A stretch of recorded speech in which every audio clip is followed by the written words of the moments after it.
எல்லோரும் நல்லா இருக்கீங்களா? இன்றைக்கான பதிவு, உன் விதியை வகுப்பவன் நீயே. உனக்கு தேவையான எல்லா வலிமைகளும் உனக்குள்ளேயே குடிகொண்டு இருக்கின்றன. சுவாமி விவேகானந்தர் அவர்களுடைய பொன்மொழிகளுங்க.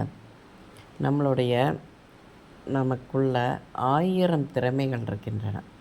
அந்த திறமைகளை கண்டுபிடித்து நம்மளால் எந்த திறமையை நல்லா சிறப்பாக செய்ய முடியுமோ அதை வெளியே கொண்டு வந்து நம்ம சாதனை பண்ணணும். பார்த்துக்கோங்க, நம்மளுடைய வாழ்க்கையை பார்த்திங்கன்னா யாரோ எழுதியது அல்ல, நம்மளோட விதியை நாம் எழுதுவது தான் நம்மளோட விதி வாழ்க்கை.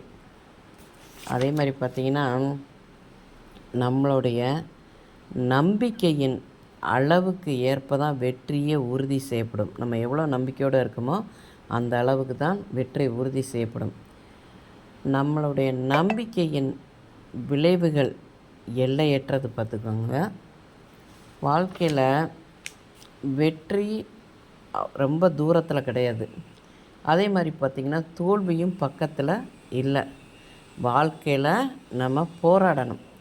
போராடி போராடி பெற்ற வெற்றி தான் நிலையானது. பார்த்துக்கோங்க, ஈஸியாக கிடைக்கிற வெற்றி நிலையானது இல்லை.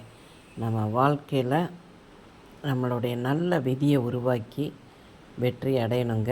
இந்த பதிவு உங்களுக்கு பிடிச்சிருந்தால் பார்வதி வீட்டு சமையலுக்கு ஆதரவு கொடுங்க. ஓம் சாய்ராம்.